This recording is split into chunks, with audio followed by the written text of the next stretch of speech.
আসসালামু আলাইকুম প্রিয় শিক্ষার্থী বন্ধুরা, আজকে আমরা রাজশাহী বোর্ড 2025 সালের কোশ্চেনটা দেখছি। কাজ ক্ষমতা ও শক্তি থেকে রাজশাহী বোর্ড 2025 সালে যে কোশ্চেনটা আসছে, দুইটা উদ্দীপক দিয়ে দুইটা কোশ্চেন আসছে। একটা আসছে বল থেকে এবং আরেকটা আসছে কাজ ক্ষমতা শক্তি এর শক্তির অপচয় এর কর্মদক্ষতা থেকে। উদ্দীপক এক থেকে দেখি বা দৃশ্যপট একে বলা আছে 2 কিলোওয়াটের একটি তড়িৎ মোটরের কর্মদক্ষতা 60%। মোটরটি দ্বারা টি সময়ে কোনো কাজ করতে শক্তির অপচয় হয় 39,200 জুল। কোশ্চেনে বলা আছে দৃশ্যপট এক এর আলোকে টি এর মান নির্ণয় করতে হবে। তো আমরা গ নম্বর কোশ্চেন সমাধান করছি। গ নম্বরের ক্ষেত্রে আমরা জানি যে কর্মদক্ষতা শক্তির পরিমাণ শক্তির অপচয় থেকে বের করা যায়। কর্মদক্ষতা ইটা ইজ ইকুয়াল টু কাজের পরিমাণ ভাগ হলো প্রদত্ত শক্তি।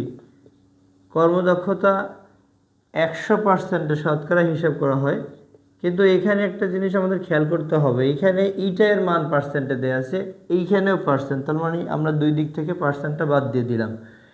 এবারে কাজের পরিমাণ কোথা থেকে পাবো? প্রদত্ত শক্তি থেকে শক্তির অপচয় বাদ দিলে পাবো প্রদত্ত শক্তি বিয়োগ হলো শক্তির অপচয়। প্রদত্ত বিয়োগ হলো শক্তির অপচয়। শক্তির অপচয় আমাদের এখানে দেয়া আছে, আর এখানে যেহেতু 100% দেওয়া আছে, যদি এটা গুণ আকারে আছে এই সাইডে আসলে আমাদের ভাগ হয়ে যাবে। ইটা এর মান হলো 60%, তার মানে 60কে যদি আমরা 100 দ্বারা ভাগ করি, তার মানে এই 60 ভাগ হলো 100 অর্থাৎ 0.6 হয়ে যাবে। আর এখানে প্রদত্ত শক্তি আমরা এখানে যা দেয়া আছে আমরা সেটা একটু লিখি। ক্ষমতা পি দেয়া আছে, পি ইজ ইকুয়াল টু আমরা জানি W/T, অথবা এটাকে আমরা E/T-ও লিখতে পারি। তাহলে E ইকুয়াল হবে PT। পি এর মান কত দেয়া আছে? এখানে কিন্তু পি এর মান আবার দেয়া আছে। পি এর মান কত দেয়া আছে? পি এর মান দেয়া আছে 2 কিলোওয়াট, মানে 2000 ওয়াট দেয়া আছে। তাহলে আমরা এখান থেকে এটা লিখতে পারি 0.6, আর এখানে আমাদের আসবে প্রদত্ত শক্তি মানে পিটি মাইনাস শক্তির অপচয় 39,200। প্রদত্ত শক্তি এটা হবে পিটি। তো আমরা যদি এখান থেকে একটু আর গুণন করে দিই, তাহলে 0.6 পিটি ইকুয়াল হলো পিটি মাইনাস 39200। তো এই জায়গা থেকে আমরা জাস্ট একটু সাইড ট্রান্সফার করে দিলে 39,200কে এই দিকে নিয়ে আসবো, আর এখানে পিটি এখানে এক্স্যাক্টলি 0.6 ইন্টু পিটি হবে, অর্থাৎ 0.6 ইন্টু পিটি, আর এখানে তো রাইট সাইডে পিটি মাইনাস 39,200 আছেই।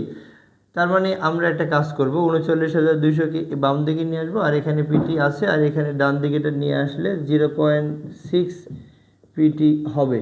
তো এখান থেকে আমরা পিটি কমন নিলে 1 মাইনাস 0.6 হবে। তো এখান থেকে আমরা টি এর মান বের করতে পারি। টি এর মান বের করতে চাইলে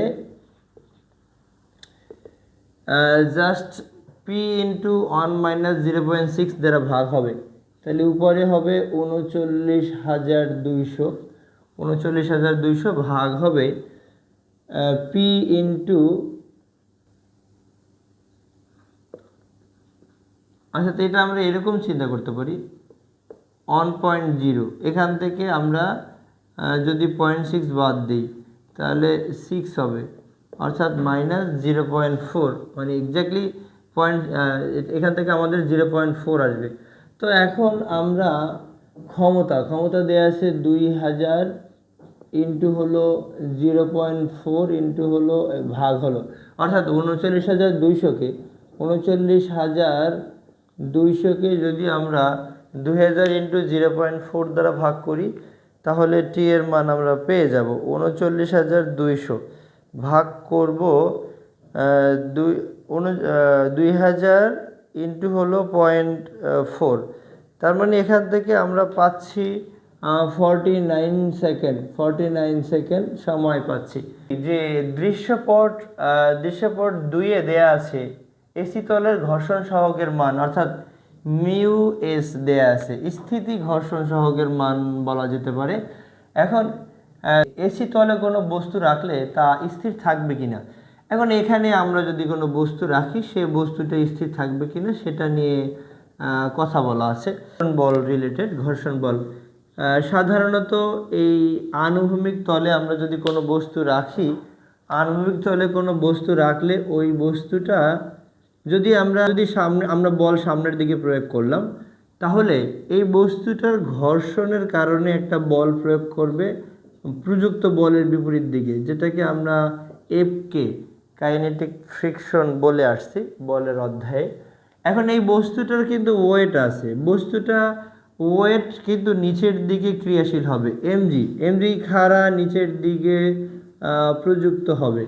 কিন্তু তাহলে বস্তুটাকে একটা পাল্টা বল প্রয়োগ করে নিউটনের তৃতীয় সূত্র অনুযায়ী, তাহলে এটাকে আমরা প্রতিক্রিয়া বল আর বলতে পারি, সমান এবং বিপরীতমুখী। তাহলে আর এর মানও ঠিক এক্স্যাক্টলি এমজি হবে। তাহলে এখানে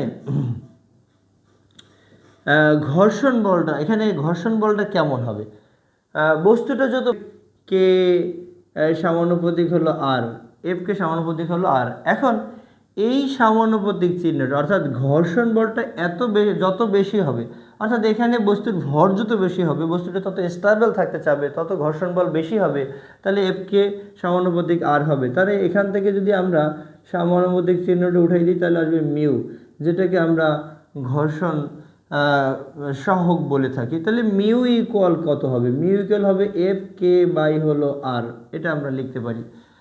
এখন বস্তুটা যদি এরকম না থেকে ল্যাডারের মতো থাকে, ল্যান্ডিং অবস্থায় থাকে, থিটা কোণে থাকে, তখন কেমন হবে, এটার ঘর্ষণ জাস্ট এখানে বলা আছে তল বরাবর। এবারে দেখি আমরা এই আনুভূমিক তল অর্থাৎ এক্স অক্ষের সাথে কোণ করে যদি বস্তুটা রাখা হয়, বস্তুটা এখানে আমরা আনুভূমিক তলে রাখলাম, কিন্তু এখানে এবারে এরকম না রেখে যদি এটাকে থিটা কোণে রাখলাম, একটু ঘুরিয়ে রাখলাম, তখন এই উলম্ব তল এটাকে আমরা বলতে পারি, উলম্ব তলে যদি বস্তুটা রাখি, এই বস্তুটা কিন্তু এখান থেকে বস্তুটার উপরে যেমন করে একটা বল প্রযুক্ত হবে, বস্তুর উপরে আমরা এই বলটা প্রযুক্ত করলাম, কিন্তু বস্তুটা কিন্তু এখানে গতিশীল হইতে চাইবে না, বস্তুটা স্থির থাকতে চাইবে। তাহলে বস্তুটার উপরে একটা ঘর্ষণ বল প্রয়োগ হবে, সেই ঘর্ষণ বলটা হলো এফ কে। এখন এই বস্তুটা ঘর্ষণ বলের কারণে স্থির থাকতে চাইবে, যতক্ষণ পর্যন্ত এফ ফোর্স বা বল ঘর্ষণ বলের সমান হবে ততক্ষণ পর্যন্ত এটা স্টেবল থাকতে চাইবে।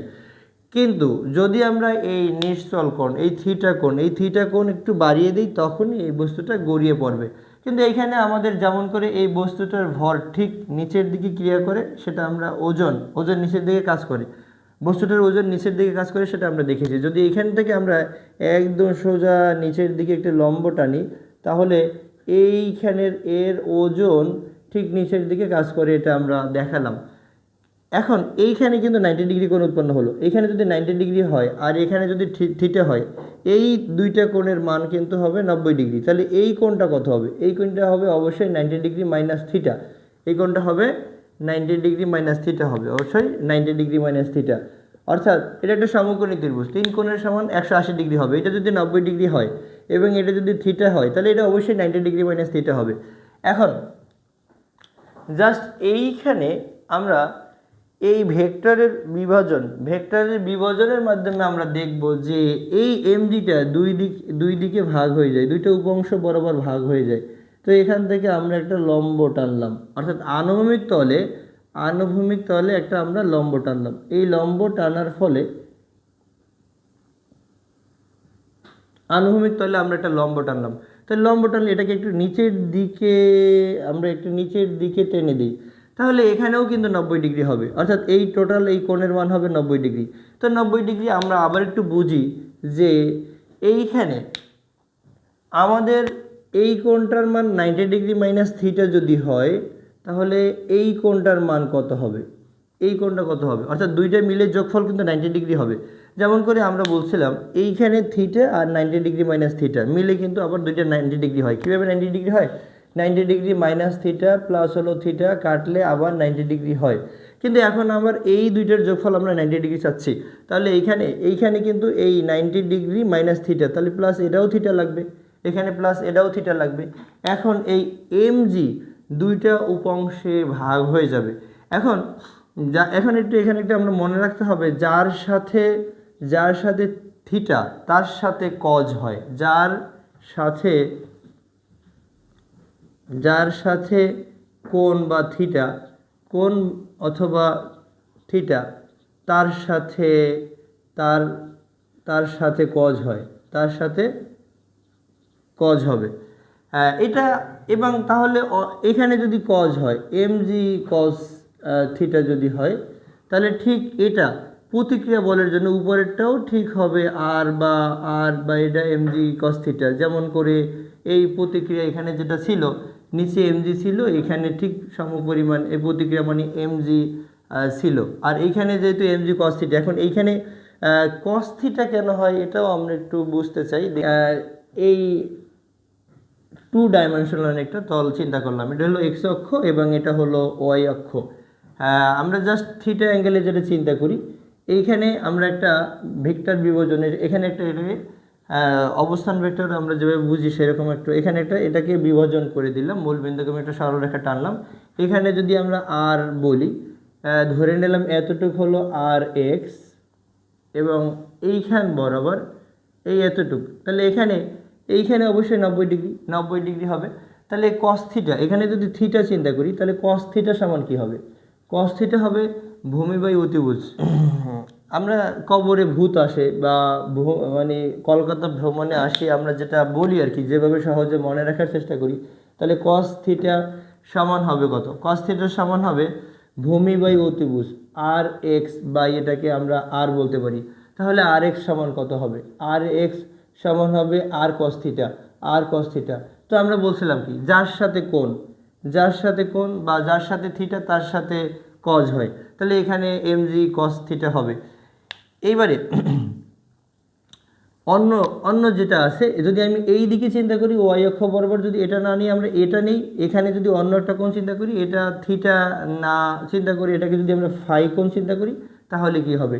এই বরাবর আমরা চাইলে এটাকে নিতে পারি আর ও ওয়াই, এটা নিতে পারি। আসলে কস ফাই ইকুয়াল কী হবে? কস ফাই হবে জাস্ট ভূমি বাই অতিভুজ। এখানে ভূমি হলো আর ওয়াই, অতিভুজ কোনটা? অতিভুজ তো এটাই হবে, সমকোণের বিপরীত বাহু যেটা, এটা হলো আর। তাহলে ঠিক একইভাবে এখান থেকে আমরা আর ওয়াই ইকুয়াল নিতে পারি আর কস থিটা। তার মানে এটা কি বুঝলাম আমরা? ভেক্টরের বিভাজনের ক্ষেত্রে চিন্তা করা যায়, যার সাথে থিটা হয় তার সাথে, বা যার সাথে কোণ অথবা থিটা তার সাথে কজ হয়, তাহলে এমজি কস থিটা।